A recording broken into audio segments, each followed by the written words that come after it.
Shouts of excitement reverberate through a busy archaeological site. Something strange has been spotted peeping out of the ground. Is it some fabulous gem? Or an opulent piece of ancient jewelry crafted from precious metals? Well, actually, no.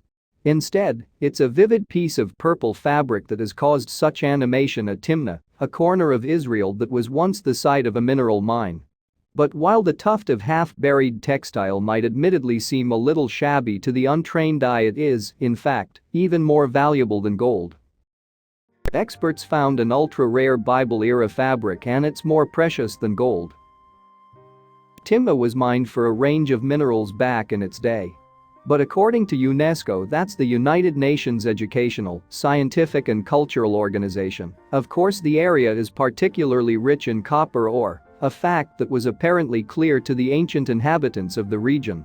Having said that, it wasn't copper that caused such a buzz for the archaeologists working at the site.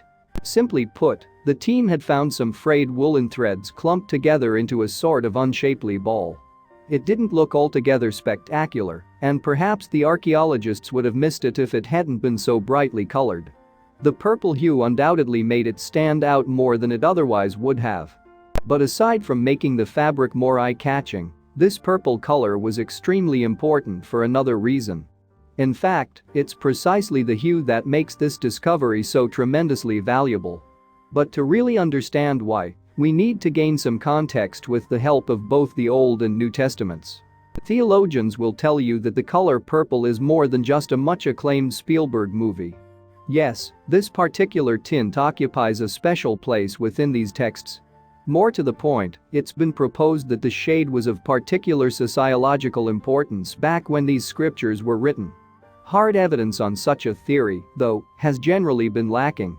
That is, until this incredible fabric was uncovered at Timnah. Even before this purple item had been discovered, however, Timnah was already considered to be a noteworthy place for archaeologists. Situated a little less than 150 miles away from Jerusalem, the site is best described as a valley that's been eroded into a semicircle shape. Within the formation itself, then, a number of depressions known as wadis can be found. Timnah has a remarkable history that's of great interest to historians and archaeologists today. The abundance of copper in the region appears to have attracted ancient miners, who ultimately went on to leave their mark on the area.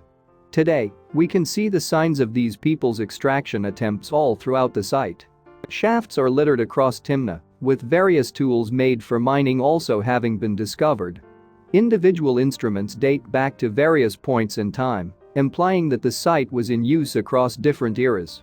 Some discoveries in the area, though, have specifically been traced back to the time of ancient Egypt's New Kingdom.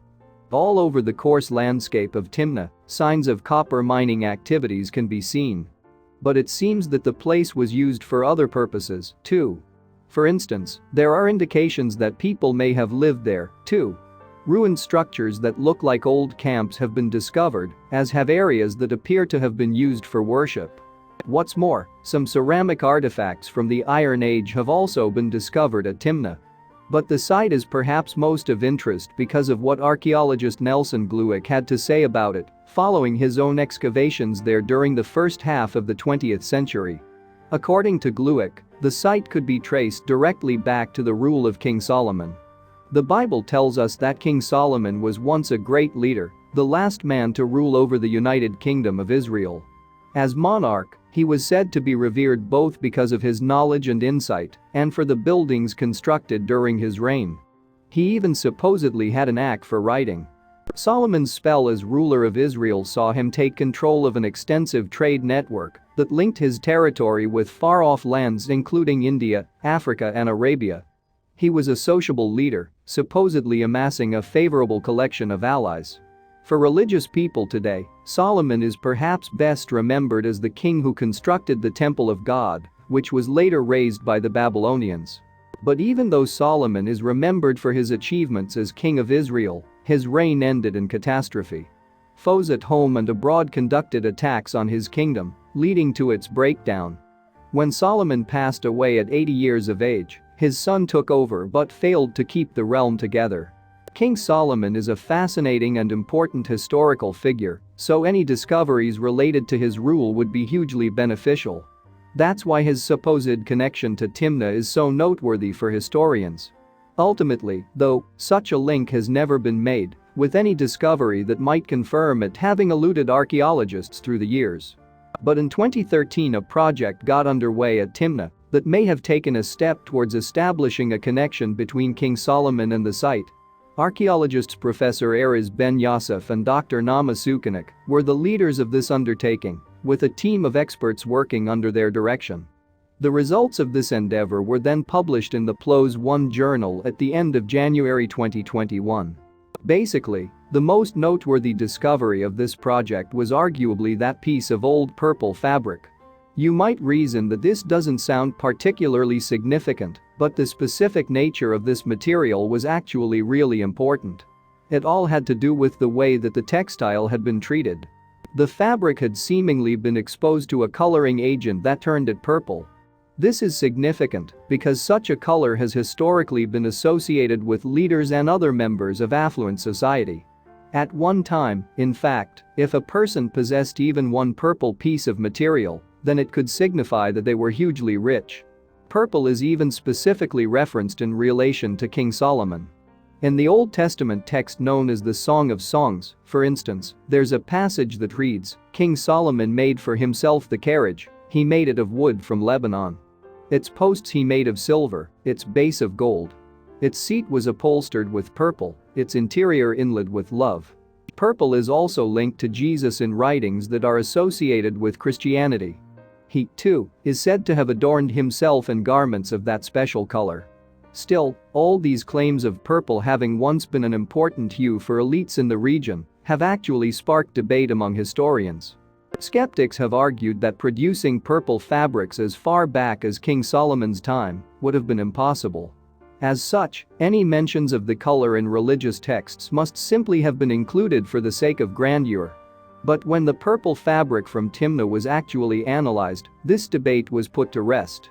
When the archaeologists first uncovered the purple fabric, they presumed that it had come from a relatively recent period.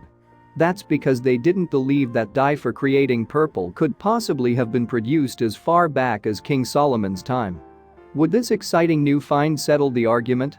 Having analyzed the find, the experts discovered that it was actually about 3,000 years old. In other words, this material had been dyed purple at roughly the same time that Solomon himself is said to have lived.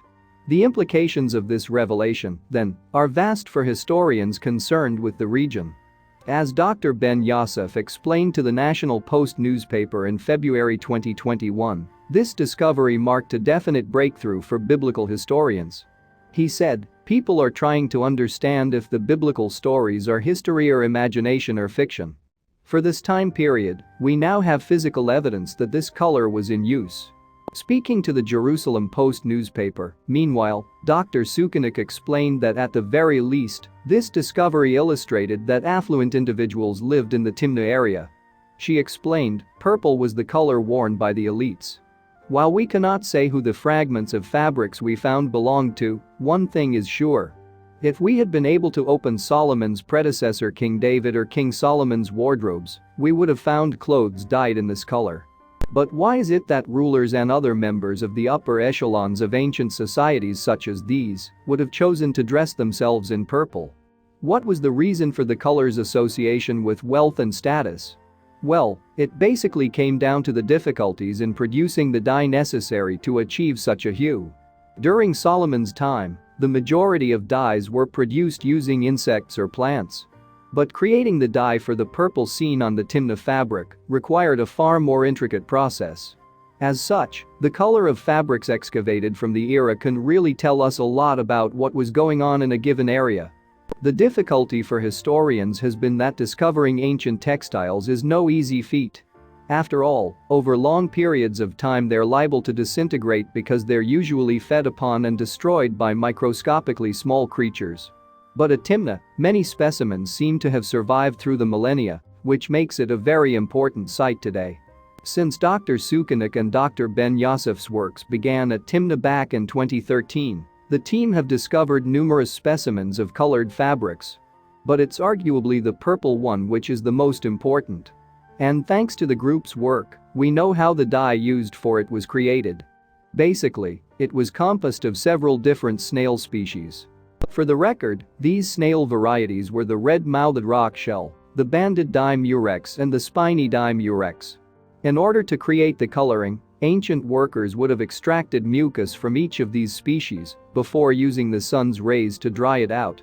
They'd then have mixed the three types of desiccated slime together, forming a substance with a vivid purple hue. A similar method was undertaken to create a color known as azure, which is also referenced within the Bible. It was a meticulous and grueling process, as the researchers themselves could attest. You see, in order to test their ideas, they replicated the techniques for producing these special dyes. The investigations suggested that a huge number of snails would have been needed in order to create such unique coloring agents. We're talking about thousands of them, all for the sake of making a mere 1 ounce of purple dye. Bearing that in mind, you'll start to understand just why the mixture was prized more highly even than gold. In Dr. Ben Yossef's January 2021 interview with the Jerusalem Post, he explained, "In recent years, we have been excavating a new site inside Timnah known as Slaves Hill." The name may be misleading, since far from being slaves, the laborers were highly skilled metalworkers.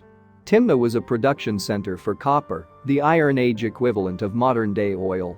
Dr. Ben Yossef went on, "Slaves Hill is the largest copper smelting site in the valley, and it is filled with piles of industrial waste, such as slag from the smelting furnaces. One of these heaps yielded 3 scraps of colored cloth. The color immediately attracted our attention, but we found it hard to believe that we had found true purple from such an ancient period." Expanding on the theme to the National Post, Dr. Ben Yossef elaborated further, claiming that he and his colleagues instantly recognized the fabric's rarity. He said, "We couldn't believe it was actually true purple. There were a lot of imitations in antiquity for this very expensive color." As previously mentioned, the team initially had doubts that the fabric could possibly have had its origins in Solomon's time. But because the dye was made of snails, it contained organic components that could be carbon dated. That's how they learned how old the material really was. Establishing that the fabric came from Solomon's time is significant because it says something about the people living around Timnah during that era. We already know that these people were nomads, meaning that they never established permanent infrastructure in any one place. Some historians have argued that this implied that they weren't as advanced as more settled societies. Dr. Ben Yossef, though, has suggested that the fact purple was used by these people implied that maybe they were more advanced than previously presumed. As he explained to the Jerusalem Times, "We know that the tribes of Israel were originally nomadic and that the process of settlement was gradual and prolonged. Archaeologists are looking for King David's palace. However, David may not have expressed his wealth in splendid buildings, but with objects more suited to a nomadic heritage, such as textiles and artifacts." Basically, Dr. Ben Yossef's point is that the purple dye suggests that there may have been a distinct ruling class overseeing the activities of Timnah's nomads. This upends previous historical assumptions. That's why he was talking about the search for King David's palace. Maybe such a place never existed because these people expressed their wealth in a different way. As Dr. Ben Yossef suggested to the National Post, the ancient inhabitants of the region didn't use stone-built palaces and walls to manifest their social status and power. But they could have used other things, including this true purple, which was in those times more expensive than gold. This, potentially, is a groundbreaking insight for archaeologists concerned with the region. No matter what the future findings might be, this purple fabric has already proven to be a special discovery. In essence, it's helped to add depth and even reshape the ways in which we view the people who once lived at Timnah. Ultimately, it may represent the start of a revolution in our understanding of this region's fascinating history. Thanks for watching, and don't forget to like and subscribe.